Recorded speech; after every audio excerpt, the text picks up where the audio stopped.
അപ്പൊ ഇന്ന് മരിക്കും എന്ന ആ വചനം വായിച്ച് ഒരു മനുഷ്യൻ ജീവിച്ചാൽ അല്ലത് ഈ ഖലഖൽ മൗത്ത് വൽ ഹയാത്ത് പറയുമ്പോൾ പടച്ചോൻ ആദ്യം പറഞ്ഞ മരണവും ജീവിതവും സൃഷ്ടിച്ചു. സോ അത് വായിക്കുന്ന ഓരോ മനുഷ്യനോടും പടച്ചോൻ പറയാണ് നിന്റെ മരണം സൃഷ്ടിച്ചു. ആ വായിക്കുന്ന മൊമെന്റിൽ probably I can think that എന്റെ മരണം സൃഷ്ടിച്ചു, ഞാൻ ഇന്ന് മരിക്കാം. അപ്പൊ ഇന്ന് മരിക്കും എന്ന ആ വചനം വായിച്ച് ഒരു മനുഷ്യൻ ജീവിച്ചാൽ ആ മനുഷ്യന്റെ ലൈഫ് ഭയങ്കര സക്സസ്ഫുള്ളാ. അവന് പിന്നെ ഈഗോ ഇല്ല, അവന് ഫിയർ ഇല്ല, അവന് എക്സ്പെക്ടേഷൻ ഇല്ല. അവന് പിന്നെ ഉള്ളത് കൊടുക്കാൻ കുറെ സ്നേഹവും പറയാൻ കുറെ വാക്കുകളും ചേർത്ത് പിടിക്കാൻ കുറെ മനുഷ്യരും ഒക്കെ അവന്റെ മുന്നിൽ പ്രത്യക്ഷപ്പെടും. അവൻ തേടിയൊന്നും പോണ്ട, അവനെ തേടി വന്നോളും. ആർക്കും പെർഫെക്റ്റ് ആകാൻ പറ്റില്ല, പക്ഷെ പ്രസന്റിൽ നമുക്ക് ജീവിക്കാൻ പറ്റും. We don't know when we are going to die. ഈ പറയണ ഞാൻ ചിലപ്പോൾ നാളെ മരണപ്പെട്ടേക്കാം. അതുകൊണ്ട് ഞാൻ എന്ത് ചെയ്യണം, എനിക്ക് ബെസ്റ്റ് ഓഫ് ദി ബെസ്റ്റ് ഇന്ന് കൊടുക്കാൻ പറ്റണം, ഈ പ്രസന്റിൽ കൊടുക്കാൻ പറ്റണം. That is my success.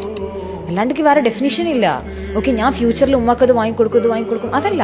എനിക്ക് ഇപ്പം എൻ്റെ ഉമ്മക്ക് എന്ത് ചെയ്തു കൊടുക്കാൻ പറ്റും, എൻ്റെ വാപ്പക്ക് എന്ത് ചെയ്തു കൊടുക്കാൻ പറ്റും. That is the best gift.